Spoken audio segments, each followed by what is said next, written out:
요셉이 꿈을 꾸던 사람인데 그 꿈 때문에 이제 꿈을 해석하는 일을 하게 되죠. 근데 그 꿈 꾸고 난 이후에 그 인생이 정말 소용돌이 가운데 휘말리고 난 다음에 비로소 아, 그렇구나. 이 꿈을 주시는 분도 하나님이시고 꿈을 해석해 주시는 분도 하나님이시구나 라는 거를 좀 깨달았던 것 같아요. 어, 그 요셉의 일생을 통해서 하나님께서 어떻게 일하셨는지를 좀 보면서 그러한 하나님을 개입하시고 인도하시는 삶이 삶의 어떤 그 역사하심이 또 우리 가운데 이렇게 클릭되는 부분들 아 맞아 나도 이런데 아 하나님이 내게 또 이러한 인도하심을 주셨구나 그거를 기억하고 좀 이렇게 다시 확인하는 그런 시간을 가지면 좋겠다는 생각을 봅니다. 요셉의 이야기를 보면요, 참 하나님께서 아브라함을 통해서 주셨던 약속을 구체적으로 이루시기 위해서 그 요셉을 사용하시는 걸 보게 되고요. 그런데 그 과정에서 야곱의 편애와 그리고 그 가정사의 여러 가지 얽히고 서린 문제들이 복합적으로 다 엮여서 그게 확 터져 나온 한 예인 걸 보게 됩니다. 요셉이 꿈을 꿨는데 꿈이 자기가 꾸고 싶어서 꾼 게 아니에요. 우리가 많이들 꿈꿔라 이렇게 젊은이들 거 그러면서 도전을 하는 경우가 있어요. 그런데 여러분 요셉은 꿈을 꾸고 싶었던 사람이 아닙니다. 어, 그리고요, 내가 만드는 꿈은 비전이 아니에요. 하나님으로부터 주어지는 꿈이 비전이에요. 아멘. 어, 저는 제가 하고 싶은 게 있었어요. 제 인생에서. 그런데 하나님은 그거를 당신한테 달라고 그러셨어요. 어, 저는 그 대학교 교수가 되고 싶었고, 그래서 제가 갖고 있는 그 꿈을 이루기 위해서 열심히 노력하고 달려갔던 사람이에요. 그런데 하나님께서 선교지로 가지 않겠니? 부르셨고 또 선교지에서 계속 이곳에 있어 주지 않겠니? 이라고 초청하셨을 때 그거는 결국 제가 꿈꿨던 가고 싶었던 어떤 직업에 키를 내려놓는 걸 의미했어요. 근데 그때 제가 배운 게 뭐냐면 우리는 비전 그러면 어떤 직업을 갖는 거를 많이 연상을 해요. 그래서 뭐 장군이 될래요? 뭐 대통령이 될래요? 뭐 교수가 될래요? 의사가 될래요? 직업을 가지고 비전을 이야기하는 경우가 많은데 직업은 비전이 아니에요. 예. 하나님은 우리를 직업으로 부르지 않으세요. 그분의 말씀으로 부르시는 거고요. 비전은 그 삶의 방식과 태도에 대한 거지 어떤 일로 먹고 사는가의 문제가 아닙니다. 아멘. 하나님께서는 저에게 교수 일을 포기하고 내려놓게 하셨는데 그렇다고 해서 제가 공부했던 걸 사용하지 않으시는 건 아니었던 것 같아요. 다양한 방식으로 하나님은 사용자를 사용하셨어요. 예를 들어서 그 몽골에 갔었을 때는 몽골의 과학원 사람들에게 칭스칸에 대한이 그 몽골 제국 시기의 역사를 가르쳐 줬어요. 왜냐하면 러시아 시대 때 몽골 사람들이 칭기스한 얘기하면 감옥살이였어요. 민족주의를 고양한다. 그래가지고 또 러시아가 몽골의 지배를 받았던 쪽이 있다 보니까 그 부분이 너무 예민해서 칭스칸에 대한 글을 썼던 사람들은 다 감옥에 잡혀가서 죽었어요. 예. 그러다 보니까 칭스칸 역사에 대해서 잘 아는 사람들이 없어요. 제가 오히려 과학원 사람들한테 여러 가지 다양한 사료도 보여주고 또 이렇게 새로운 그 영구 동향에 대한 소개도 하고 그랬던 적이 있었어요. 그리고 800주년 몽골 제국 성립 800주년 기념으로 세계 학술 대회가 열렸을 때 그거를 제가 호스트하고 외국 교수들을 초청해서 또 이렇게 또 굉장히 좋은 학술대도 진행하고 뭐 그랬던 적이 있었어요. 그게 돈 되는 일은 아니었어요. 오히려 제 돈 써서 했는데, 근데 그 일을 돈 때문에 한 건 아니었는데, 지금까지 하나님이 하라 하셨던 일들이 돈 되는 일은 없었는데, 근데 그 일을 하면서 굶은 적도 없어요. 예, 그런 게 비전인 것 같아요. 저는 제가 한국에서는 중국사를 했다가 미국에 가서는 중동 지역 학을 하고 다양한 영역을 하다 보니까 헷갈리고 언어도 많이 해야 되고 너무 고생스럽고 힘들다. 그런데 그렇게 잔뜩 공부해 놓고 그 공부한 거가 하루 아침에 이제 쓸모 없어졌다고 생각을 했어요. 왜? 제가 원하는 이제 교수가 되는 길을 포기했으니까. 그런데 하나님은 그때 그 공부했던 걸 지금도 사용하세요. 제가 지금은 그 자카르타에 있는 이제 국제학 대학교를 세웠는데 자카르타 인터내셔널 유니버시티라는 대학인데요.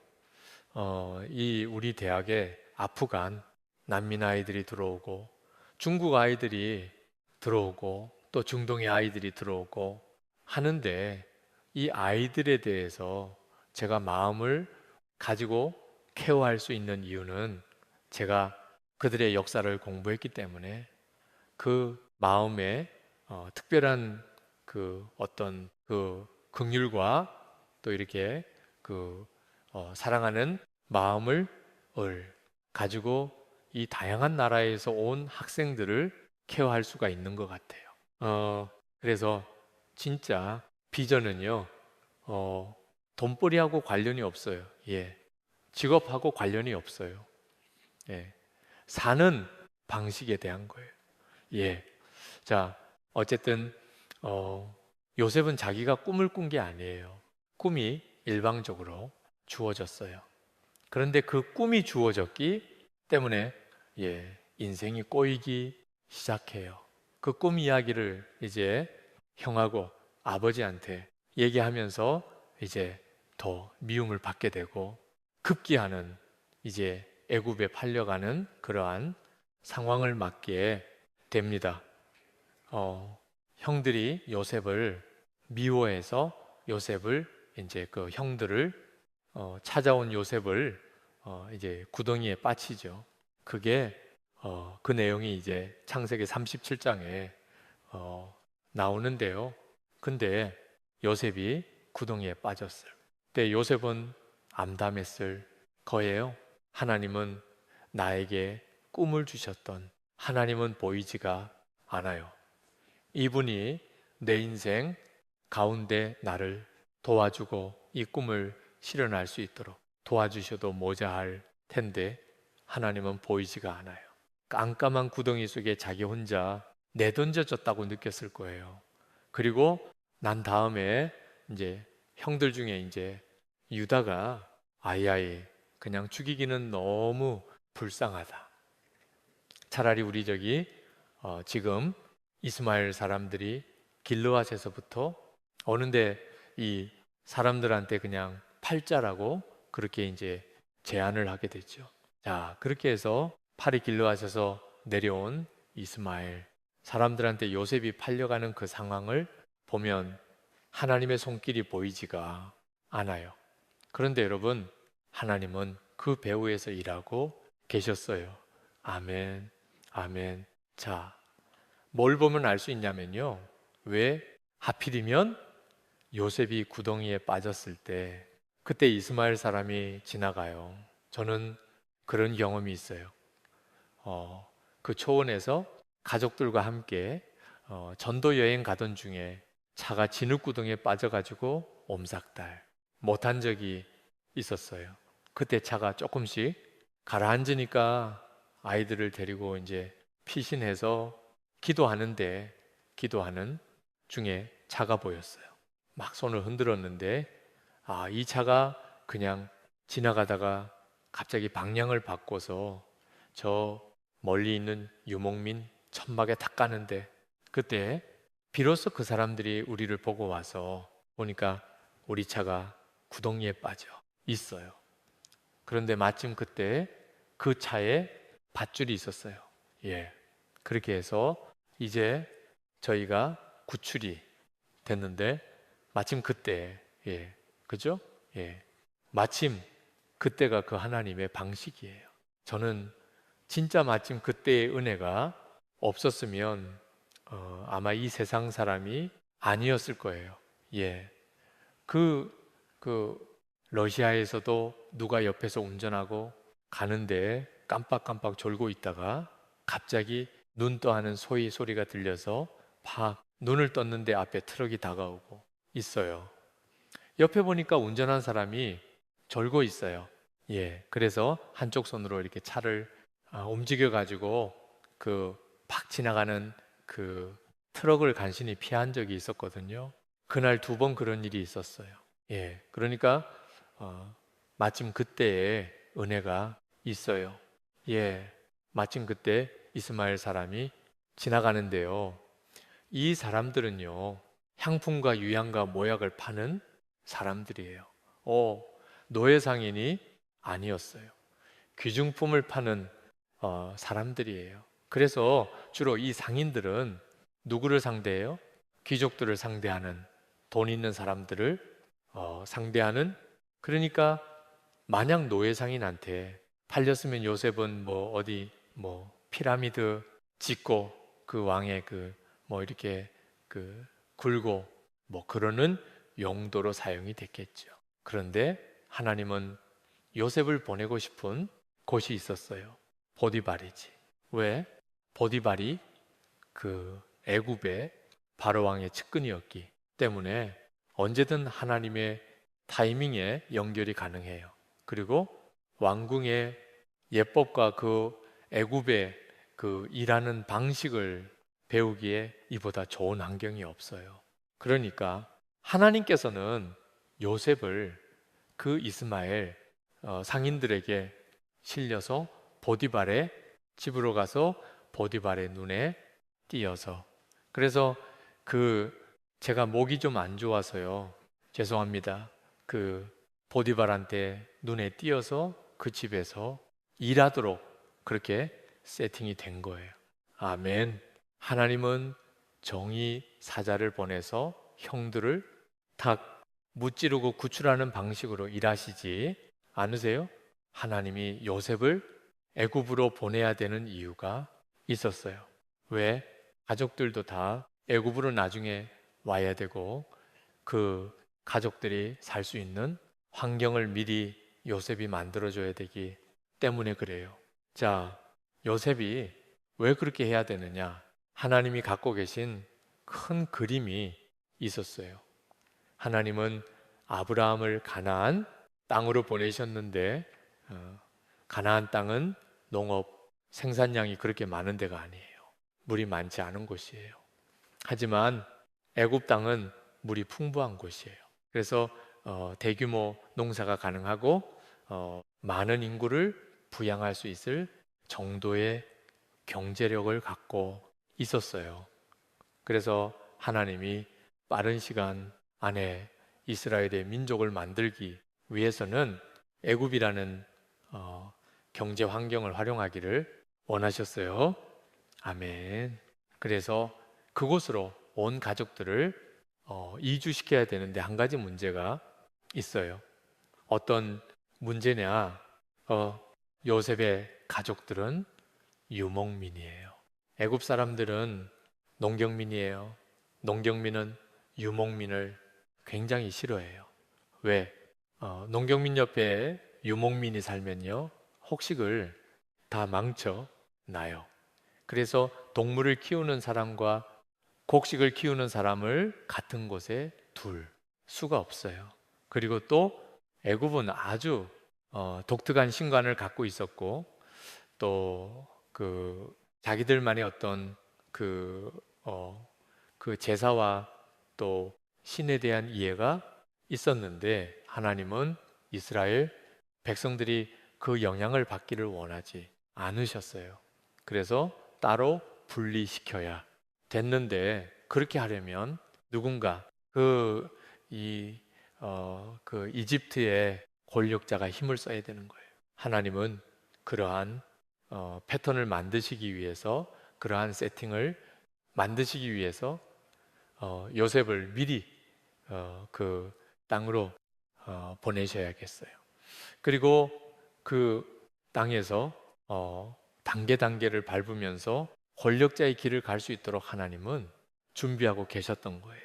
자, 그렇기 때문에 하나님은 요셉을 보내셔야 되는데 그거를 형들과의 관계에서의 그 어려움을 활용하시죠.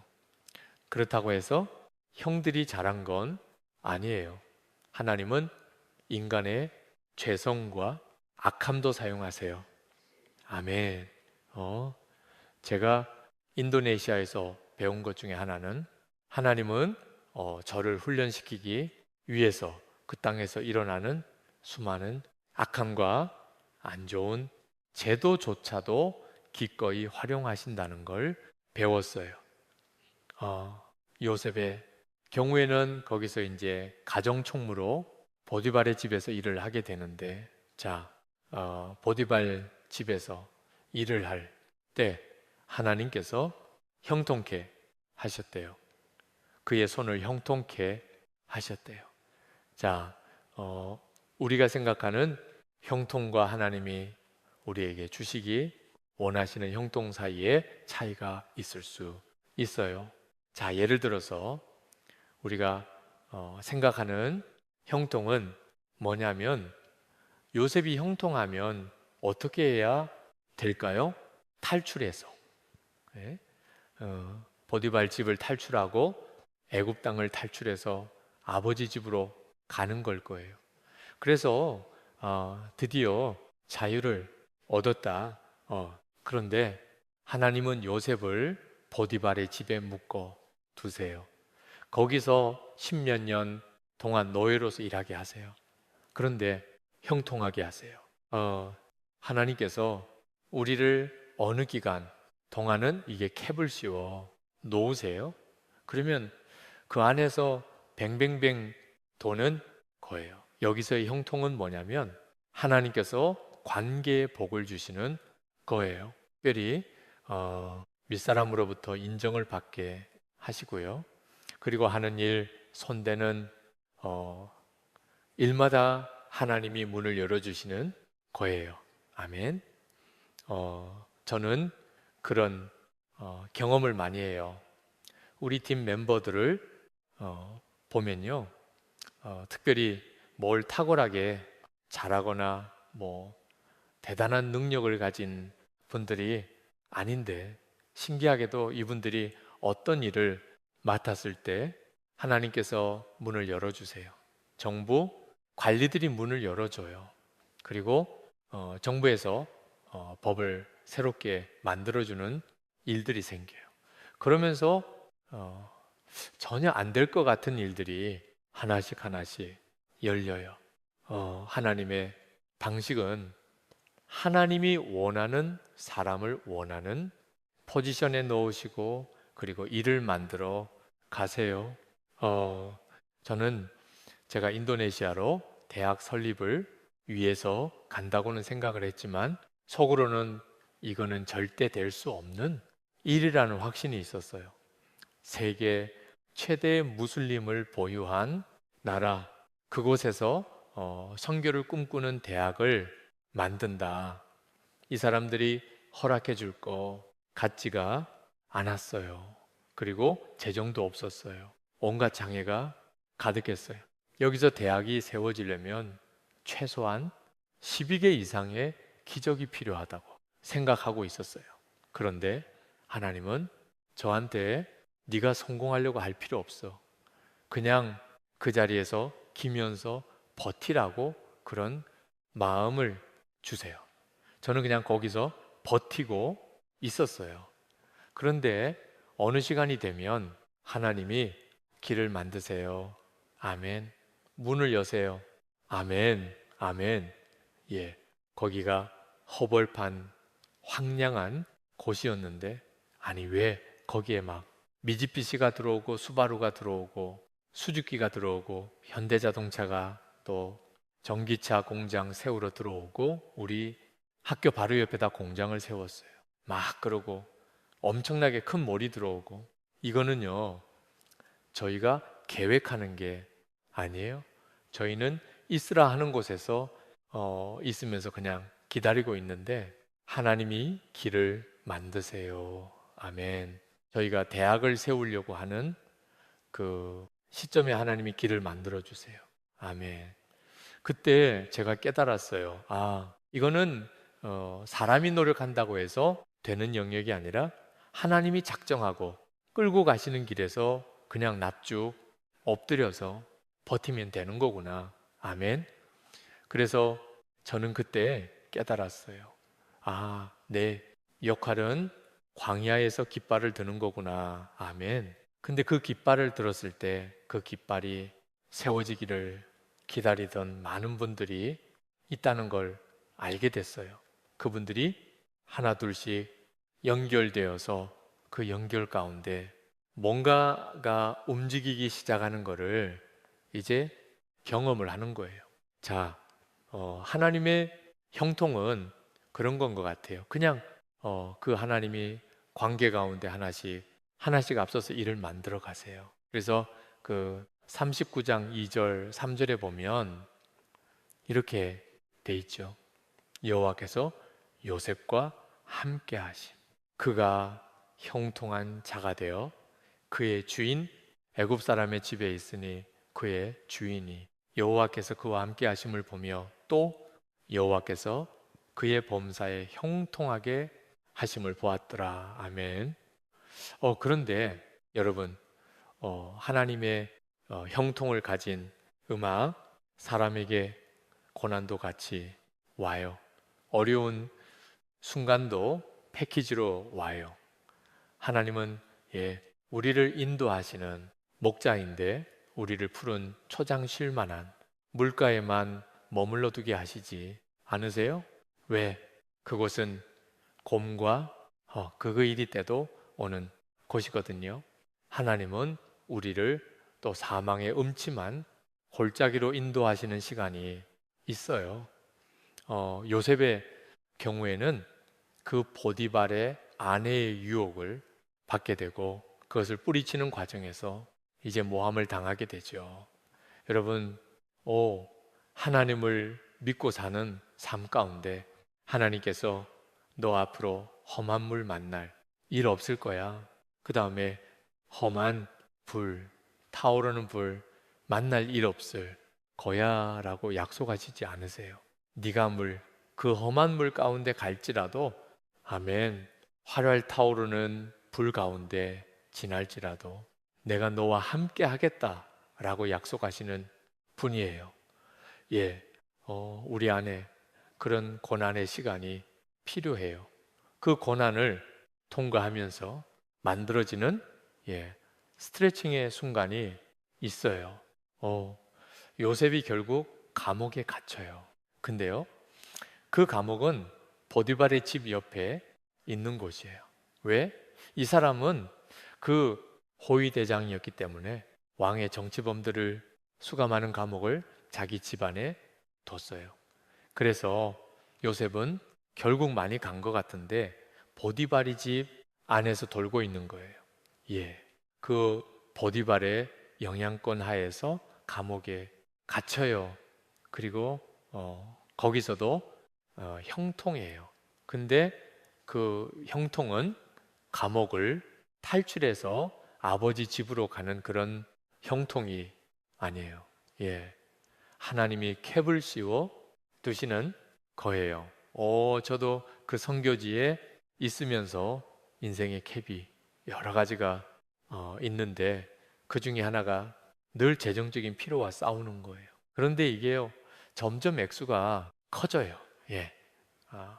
몽골에 있을 때는 뭐 한 처음에 100만 원 단위였다가 그 1000만 원 단위로 갔다가 이제 인도네시아 와서는 억대 단위였다가 10억 단위 막 50억 단위 이렇게 재정적인 부담을 가지고 씨름해야 되는 순간들이 있어요.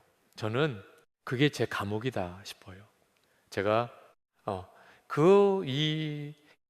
제가 그 올해 이 학교 건축 마무리를 위해서 2천만 원이 필요합니다 하고 기도한다고 그렇게 기도 편지를 보내셨는데 제가 그걸 보고 이 선교사님 너무 좋겠다. 부담이 너무 가벼워 보이는 거예요. 그래서 이 참 이분 정도로만 부담을 지고 살면 얼마나 좋을까. 하나님, 저는 언제 이렇게 될까요? 왜냐하면 대학을 세우고 유지한다는 건요, 어마어마한 재정과의 싸움이 필요한 거예요. 근데요, 항상 그런 부담을 질 때 하나님은 제로에서 시작하게 하세요. 제가 그래도 한 때는 그 내려놓은 민세가 꽤 많이 들어와서 제가 그 도노 입장에서 이 후원자 입장에서 이제 몽골에서는 이렇게 나누면서 사역을 할 수 있었는데 인도네시아 올 때는 하나님이 야 몽골에서 내가 준 거다. 거기다 놓고 하라. 인도네시아는 빈손으로 온 거예요. 근데 재정적인 필요는 어마어마한 거예요. 건물 하나 짓는데 막 50억 원 이렇게 돼 한 푼도 없이 하나님은 공사 계약하라 하시는 거예요. 그래서 사인 한번 해봤는데 날난리가 났죠. 이제 막 그 우리 사역자들이 이거 언제까지 인보이스 이거 해결해야 됩니다. 뭐 이거 재정 지출 결의서 이거 해결해야 됩니다. 다 제 책상 위에 쌓아놓는 거예요. 이거 어떡하지? 하나님 이거 어떻게 해요? 이거는 하나님이 시작하라고 하신 일이잖아요. 하나님이 보스잖아요. 저는 그냥 하나님이 시키는 거 하는 사람인데 아니 근데 만약에 이거 이 계약 위반돼 가지고 감옥 가더라도 제가 가지 하나님이 가는 거 아니잖아요. 그러면 나만 독박 쓰는 건데 내가 보스네 좀 받아보세요. 이렇게 올려도 다시 땅에 떨어져요. 결국 내 책상에 떨어지더라고요. 그럼 내가 못 쓰네. 하나님 해결해 주셔야죠. 근데 그때 하나님이 저한테 돈 줄게 이렇게 말씀 안 하시고요. 해결해 줄게. 뭐 그런 거 아니고요. 뭐라고 말씀하시냐면 너 그 부담 가운데에서라도 좀 웃으면서가 줄 수 없겠니? 그때가 한 45억 필요할 때였어요. 여러분 그 정도 빚이고 웃어져요. 근데요, 제가 그때 깨달았어요. 이거는 하나님이 내가 미워서 나 고생하라고 주시는 부담이 아니지. 왜? 그 부담에 캐반해서 그가 어떤 빚의 감옥이죠. 그 빚의 감옥 속에서 왜 그렇게 굴러야 될까요? 하나님의 계획이 있는 거예요. 웃으면서 가보라 하시는 거예요. 그러니까 요셉이 감옥에 있어도요. 요셉은 형통하게 하나님이 풀어주시는 거예요. 거기서 울고 짜면서 아버지가 보고 싶어, 동생이 보고 싶어 이러면서 시간 보내는 게 아니라 거기서 성장을 이루어야 되는 거예요. 아멘. 하나님의 형통을 경험하면서 이게 스트레칭이 돼야 되는 거예요. 어느 선까지 하나님의 계획이 있었어요. 요셉을 총리 대신으로 만드셔서 이 중동 전역을 장악하고 지배할 수 있는 그러한 능력을 가진 사람으로 성장시키기 원하시는 거예요. 아멘. 제가 한 웃으면서가 보지 않겠니? 하나님이 도전하셨을 때 한번 웃어볼게요. 그랬어요. 근데 진짜 그렇게 사라지더라고요. 아멘. 그러니까 저는 원래 그런 사람이 아니에요. 굉장히 이렇게 염적인 사람이거든요. 그 근심이 많고 뭔가 계획대로 딱딱 안 맞으면 힘든 사람이에요. 제가 원래 계약, 계획 세우는 걸 되게 좋아하는 사람인데 계획을 세울 수 없는 환경 속에서만 살게 하세요. 예. 그러면서 이렇게 막 굴리시는데 이유가 뭘까요? 하나님이 원하시는 방식으로 제가 스트레칭 되도록 훈련을 시키시는 거예요. 아멘, 아멘. 근데 하나님의 도전 가운데 반응을 했더니 그렇게 사라지는 저를 봐요. 이거는 저는 학자, 이게 서생 출신이에요.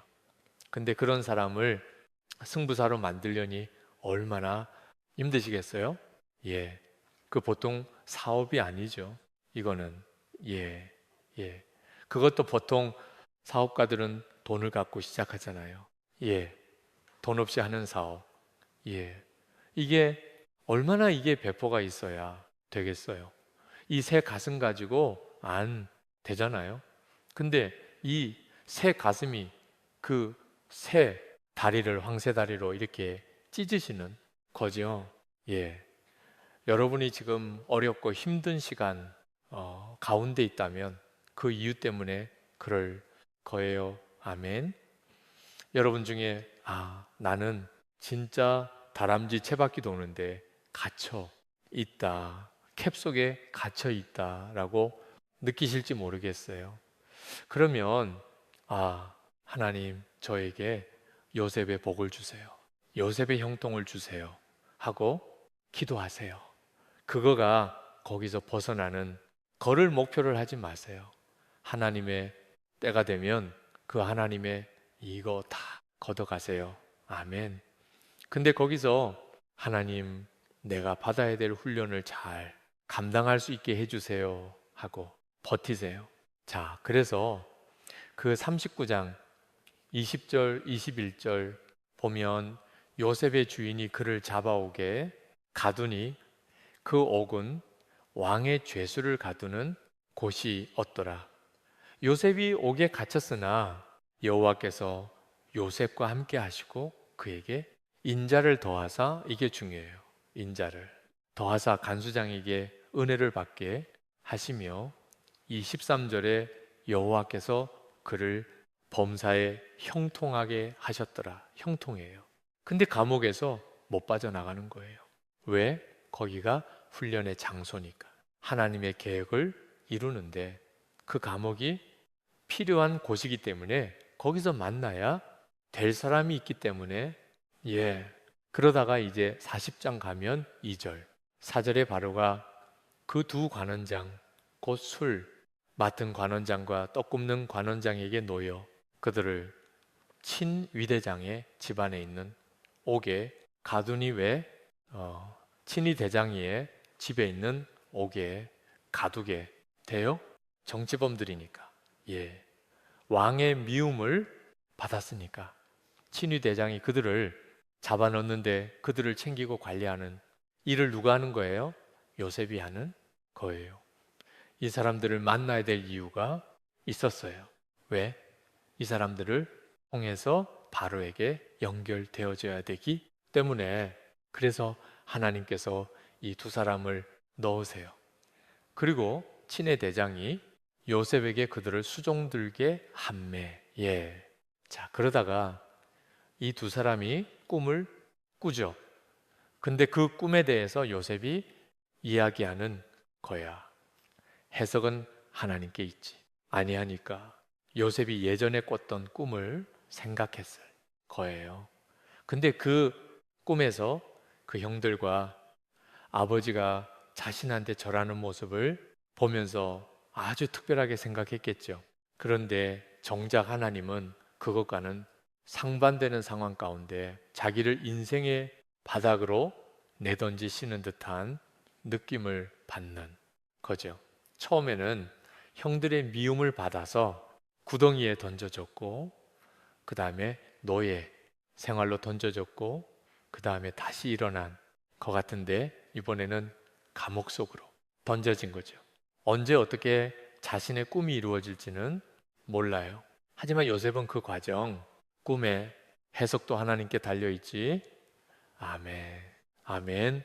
그리고 나는 지금 다 이해할 수 없지만 형들이 나를 미워했기 때문에, 형들의 그 악함 때문에 내가 이렇게 어렵고 힘든 시간들을 겪고 있다고 생각한 것이 아니라 이것을 허락하신 하나님의 특별한 섭리가 있다는 사실을 신뢰하는 거죠.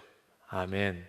이제 그 단계로 들어갔기 때문에 이런 고백을 할 수 있는 거예요. 해석은 하나님께 있지 않습니까? 아멘. 내 인생의 해석은 당신에게 있습니다. 아멘.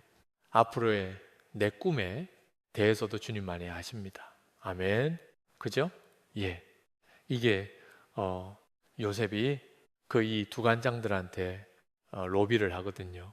40장 14절에 보면 당신이 잘 되시거든 나를 생각하고 내게 은혜를 베풀어서 내 사정을 바로에게 아뢰어 이 집에서 나를 건져 주소서. 그런데 40장 23절에 보면 술 맡은 관원장이 요셉을 기억하지 못하고 그를 잊었더라. 이거 사람이 노력해서 빠져나가는 게 아니에요. 사람의 방법으로 되는 게 아니에요. 하나님이 그 쉬운 캡을 이제 됐어 하고 열어낼 때까지는 아멘 굴러야 되는 거예요. 예. 술 맡은 관원장이 요셉을 기억을 못 해요. 그리고 나서 41장 1절에 보면 만 2년 후에 그리고 2년이란 세월이 지나요. 여러분 이 2년이란 세월을 지나면서 요셉은 이제 30대 가져요. 왜 이 긴 시간이 필요했을까요? 10대 초반에 애굽에 붙들려 가서 십수년을 보디발 집에서 그렇게 굴러야 되는 이유가 뭐였을까요? 여러분, 자, 하나님의 계획은 요셉을 총리 대신 만드는 거였어요. 아멘. 그런데 총리 대신이 되기 위해서는 애굽의 말을 할 수 있어야 돼요. 그러려면 젊었을 때 가야 돼요. 그리고 거기서 그 인텐시브하게 아주 집중적으로 그 말을 쓸 수 있는 환경 속에 있어야 되는데 보디발의 밑에서 애굽의 행정 업무 보는 법들을 배우고 문서 쓰는 법들을 배우고 일하는 법들을 배우는 거예요. 아멘. 그리고 그런 또 하나 중요한 거는 애굽에서 적어도 단번에 총리 대신이 되려면 최소한 30은 넘어야죠. 수염을 기르고 그 애굽 사람들은 수염을 이렇게 내렸는데 적어도 그렇게 할 수 있을 정도의 연령에 도달해야 되는 거예요. 하나님은 그 타이밍을 재고 계셨어요. 아멘. 그리고 만 2년 후에 드디어 바로왕에게 꿈을 주세요. 그리고 나서야 비로소 그때 술 맡은 관원장이 요셉에 대해서 기억하게 돼요. 하나님의 타이밍에 하나님의 방식으로 그 캡이 벗겨지는 것. 아멘. 그리고 난 다음에 요셉이 총리 대신이 되고 그리고 이제 본격적으로 흉년이 들었을 때 자기 형들이 애굽 땅으로 양식을 구하러 찾아오는 일이 있죠. 그때 요셉 앞에 절하고 있을 때 요셉은 비로소 그들에 대하여 꾼 꿈이 생각나는 거예요. 아, 이것이 하나님이 갖고 계셨던 섭리이고 계획이구나. 아멘. 음악 우리의 저는 그 뭐랄까 아무래도 아무런 도움도 없고 정말 맨 땅에 헤딩하는 곳에서 버티고 있다 보니까 늘 하나님의 손길에 대해서 예민하게 이렇게 감각적으로 반응하려고 하는 이제 그런 성향들이 생겼고요. 그러다 보니까 하나님이 우리 인생 특히 제 삶 가운데 개입해서 일해 주시는 손길에 대해서 좀 다른 사람들보다는 더 민감하게 이게 딱 캐치하라는 그런 경우들이 많은 것 같아요. 저희가 이제 지금은 자카르타 국제대학교에서 2년째 졸업생을 냈고요. 그렇게 굉장히 빠르게 성장하고 있는데, 저희 학교에는 특별히 아프가에서 온 난민 아이들, 그리고 또 아프가에서 우리가 탈출시켜 줘야 되는 그런 크리스천 아이들, 그 탈레반에게 쫓기고 있던 그런 친구들을 또 받아 주기도 했고, 또 기독교 섬에서 정말 공부는 하고 싶지만 교육에 기회가 주어지지 않고 재정적인 여건이 안 되는 그런 애들을 우리가 받아서 또 양육하고 있어요. 근데 친구들을 이제 저희가 케어하면, 이렇게 돌보면서 무슨 생각이 드냐면, 야, 이 시점에서 우리 대학이 세워지지 않았으면 이 중에 몇 명은 아마 아프간에서 이 세상 사람이 아닌 애들이 됐을 거고, 얘네들은 교육을 못 받았을 텐데, 야, 정말요, 시점에 대학이 세워졌어야 되는 거구나. 이 녀석들 때문에 하나님이 마음이 너무 급하셨구나. 그래서 이렇게 빠르게 진행시키셨구나. 라는 거를 느끼러요.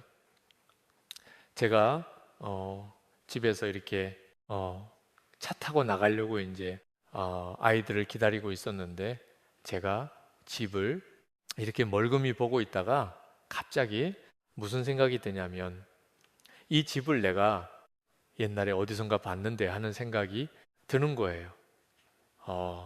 이거는 뭐지? 내가 어디서 이 집을 봤지?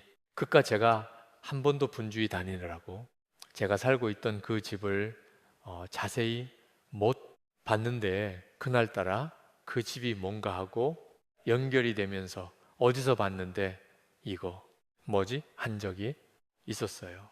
근데 제가 곰곰이 생각해 보니까 예전에 몽골에서 저희가 살던 그 게스트하우스를 나와서 집을 새로 얻어야 되는데, 제가 그때 하나님, 우리가 앞으로 가서 살 집에 대해서 좀 인도해 주세요 하고 기도했던 적이 있었어요.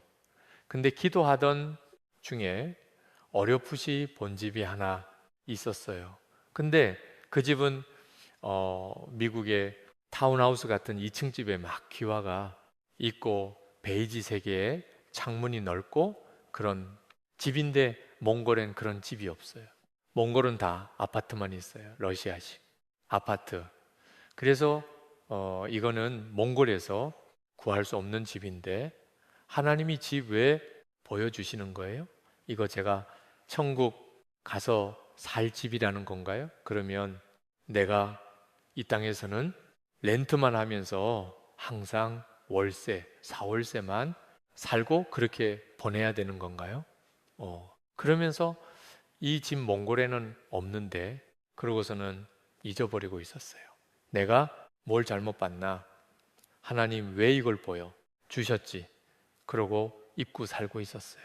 그런데 인도네시아에서 그때 봤던 그 집하고 지금 내가 살고 있는 집이 너무 비슷한 거예요. 그 무슨 생각이 드냐면요, 이거는 16, 7년 전인데, 그때는 우리가 살고 있는 집이 지어지기도 전이었는데, 하나님은 이미 내가 몽골 살 때부터 인도네시아에서 내가 살 집과 해야 될 일에 대해서 준비하고 계셨던 거구나. 아멘, 아멘. 그러고 나서 보니까, 그러면 우리 학교 아이들이 엄마 뱃속에 있을 때부터 하나님은 우리 학교에 대한 계획이 있으셨구나. 아멘. 이미 얘네들을 보낼 대학에 대해서 계획하고 계셨구나. 아멘. 여러분, 하나님은 앞서서 계획하고 준비하시는 분이더라고요. 아멘. 제가 그 인도하신 가운데 헌신하지 않았으면 하나님이 그 예비하시고 준비하신 그 좋은 것들을 보지 못했겠죠. 그런데요, 그 전부터 하나님은 또 뭔가 준비하고 계셨을 거라는 거를 또 이게 탁 그 순간적으로 이게 깨닫게 된 때가 있었어요. 제가 그 우리 학생들을 데리고 한국 일정을 잠시 온 적이 있었어요. 근데 그 아이들과 함께 숭실대학교 방문했을 때 그 숭실대학교 기독교 박물관에 잠깐 시간이 돼서 아이들과 들어가서 이렇게 쭉 돌고 있는데 거기에 한국에 최초로 온 선교사, 알렌 선교사, 언더우드 선교사, 아펜젤러 선교사 이렇게 써 있는 거예요. 근데 제가 그때 아펜젤러 선교사를 가르치면서 얘들아, 선생님이 이 아펜젤러 목사님이 세운 배제학당이라는 학교의 100일에 졸업생이었어. 근데 100일에 졸업생으로 졸업할 때 하나님 도대체 왜 저를 이 학교의 100회 졸업생이 되게 하셨어요? 그 의미가 뭘까요? 라고 하나님께 물었던 적이 있었어. 근데 내가 지금 보니까 내가 졸업한 학교를 세운 그 목사님이 한국에서 하셨던 일을 인도네시아에서 내가 하고 있는 거예요. 어쩌면 하나님께서는 아펜젤러 목사님을 조선 땅에 보내셨을 때 그때 이미 학교를 통해서 많은 사람들이 배출되는데 그 중에 또 아펜셀러 목사님 했던 일을 똑같이 다른 땅에서 할 누군가가 있을 거야. 하나님이 콜라고 계셨구나, 부르고 계셨구나, 준비하고 계셨구나. 그것이 연결이 되는 거예요. 자, 그 요셉의 히스토리를 통해서 야곱이 그리고 형들이 그 여러 가지로 얽혀 있었던 관계인 문제가 하나님 안에서 정리되는 시간을 갖게 돼요. 그리고 이들 모두가 애굽에 들어오고 거기서 하나님의 계획 가운데 어마어마한 인구가 만들어져서 60만이라고 하는 그 대군을 가진 그러면 64, 24 적어도 한 200만이 넘는 그러한 어마어마한 인구가 다시 가나안 땅으로 들어가서 정복전을 하게 되는 거죠. 그 하나님의 계획 속에서 요셉이라는 한 사람을 들어서 땅바닥에 내쳐지는 경험들을 주시고 내가 왜 이렇게 굴러야 되는지 모르지만 그곳에서 하나님을 경험하는 삶을 살도록 인도하시는 그러한 삶의 여정이 있었어요. 그런데 그것이 성경에만 있는 이야기가 아니에요. 하나님께서는요, 여러분들한테 이렇게 말씀해 주기를 원하시는 것 같아요. 얘야, 네가 지금 감옥에 갇힌 거 갖고 어떻게 보면 누군가에 의해서 조정되는 노예 생활을 하는 거 갖고 네가 있어야 될 자리가 아닌 그런 곳에 있는 거 갖고 네가 맨바닥에서 구르고 아무런 소망 없이 거기서 뱅글뱅글 돌고 있는 상황에 있을지라도 괜찮아. 내가 너를 위한 계획이 있고, 아멘. 지금 이 상황 가운데 너를 만들어가고 있는 거야. 아멘. 아멘. 제3, 가운데도 여전히 큰 짐이 있고, 부담이 있고, 결핍이 있고, 아픔이 있어요. 그런데 그래도 괜찮다는 거예요. 그래도 괜찮아. 내가 여전히 이 역사 가운데 놀라운 그림을 가지고 너를 끌고 가잖아. 아멘. 지금은 보이지 않아. 그래도 괜찮아. 여전히 나는 너희 배후에서 너를 위해서 일해주고 있어. 아멘. 그것이 믿어질 때 우리는 하나님을 믿는다는 것이 무엇인지를 그 과정에서 배우는 거예요. 아멘. 제가 이 이야기 하나 해드리고요. 그리고 말씀을 마무리할게요. 제가 인도네시아에 처음 갔을 때 상황은 열리지 않는 가운데 하나님은 저를 꽁꽁 묶으신다고 생각이 됐었어요. 손발을 다 묶고 그냥 마라톤을 뛰라고 하신다고 느낄 때가 있었어요. 왜냐하면 이제 본격적으로 일하려고 하는데 저희 집에 넷째가 태어났어요. 그리고 췌장 수술을 받게 됐는데 그 후유증으로 평생 병원 신세를 져야 될 그런 어려운 상황으로 이제 끌려갔어요.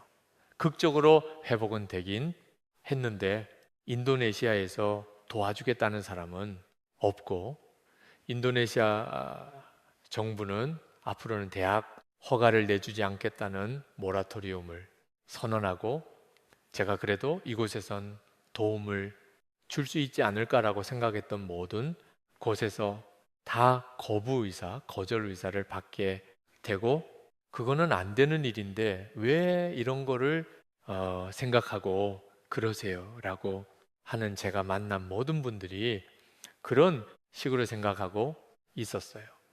그때 제가 예배 가운데 있었는데 그 몇몇 분들이 앞에 나와서 찬양을 하는데 주품에 서서 그 찬양을 들을 때 제가 하나님께 이렇게 넋두리 했어요. 하나님, 저도 좀 안아주시면은 될까요? 아멘.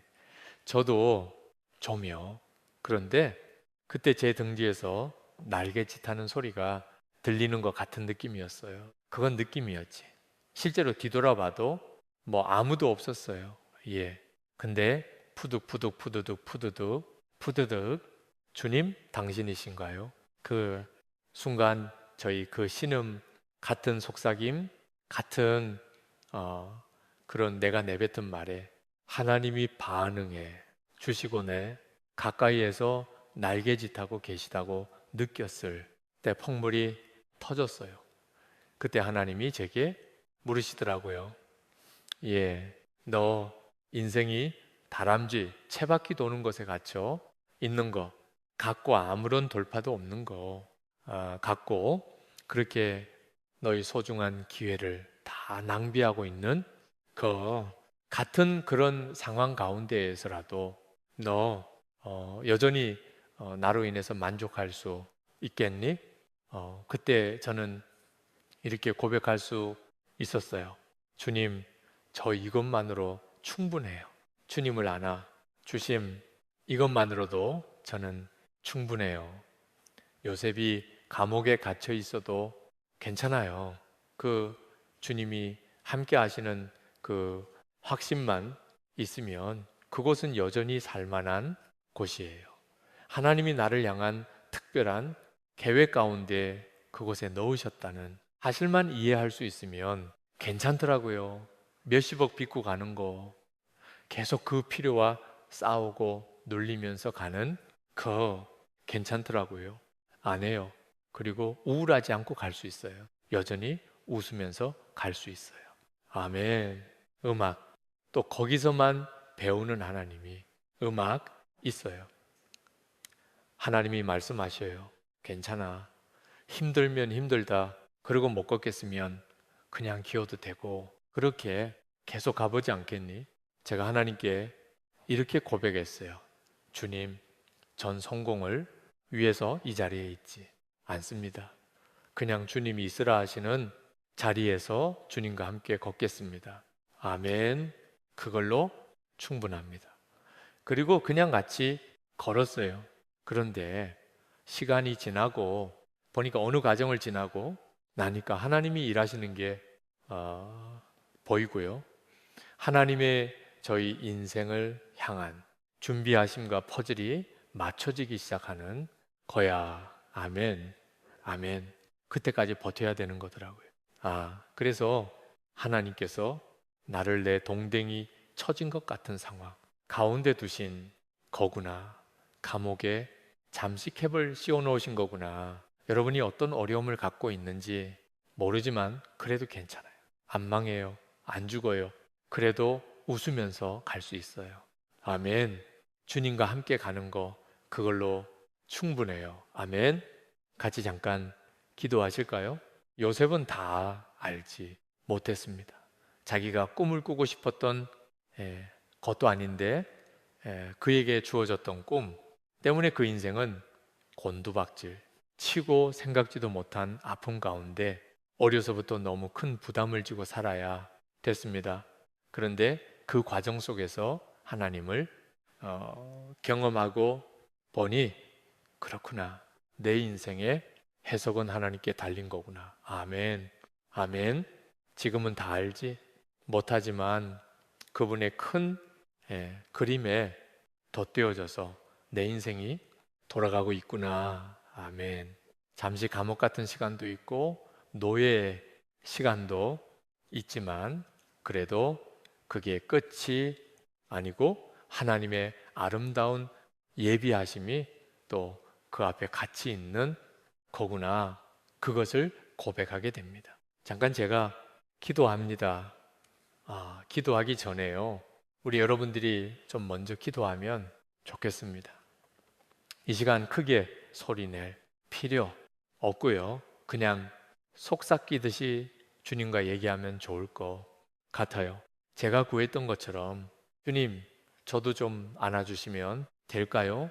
저도 조묘, 주님, 저를 기억하고 계시나요? 저를 보고 계시나요? 네, 삶에 힘들고 어렵고 버거우니 감정의 그 기복을 주님 보고 계시나요? 내 처지를 음악 아시잖아요. 저도 좀 안아주시면 안 될까요? 저도 음악 점요. 지금은 다 보이지 않고 다 이해되지? 않지만 이해될 그날까지 좀 버티고 가 보려고요. 음악, 주님 내 짐이 무겁고 힘들어도 주님과의 그 동행, 그 잡은 손을 놓지 않고 계속 가 보려고요. 이 길에서 뭐 대단한 걸 이루는 걸 기대하진도 않나요, 그죠? 주님을 더 경험하고 만나고 누리고 그리고 주님의 나의 인생을 향한 계획의 한 조각만이라도 내가 만지듯이 이해할 수 있다면 주님, 그걸로 충분할 것 같아요. 아멘. 시간 그렇게 주님께 여러분의 마음을 열어내어 드리면서 잠시 기도의 자리로 나아가겠습니다. 같이 기도합니다. 주님, 음악, 요셉이 고난을 받았기 때문에 우리에게 주는 위로가 있습니다. 사업에서 너무 힘든 분이 계셨는데 제가 제 힘든 이야기를 나눠 드렸더니 울면서 위로를 받으시더라고요. 하나님은 우리 울음과 눈물과 아픔의 시간도 리사이클 해주시기를 원하십니다. 음악 그리고 그 과정 속에서 우리 아픔의 시간들이 또 부담과 또 버거움의 짐을 지고 가는 시간들이 누군가를 위로하고 세우고 또 영향력을 미치는 그러한 일이 되게 하실 것입니다. 아멘, 아멘. 제가 기도합니다. 하나님, 요셉의 인생 가운데 인생의 해석이 꿈의 해석이 주님께 있다는 사실을 고백했던 것처럼 우리의 삶의 정황들이 주님 안에서 해석되고 이해되기를 소망합니다. 아멘. 또 주님께 답이 있음을 고백합니다. 아멘. 아멘.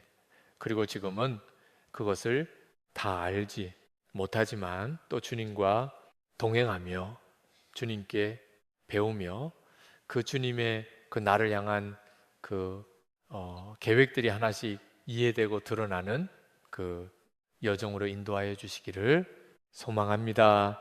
아멘. 우리 주 예수 그리스도 이름으로 기도합니다.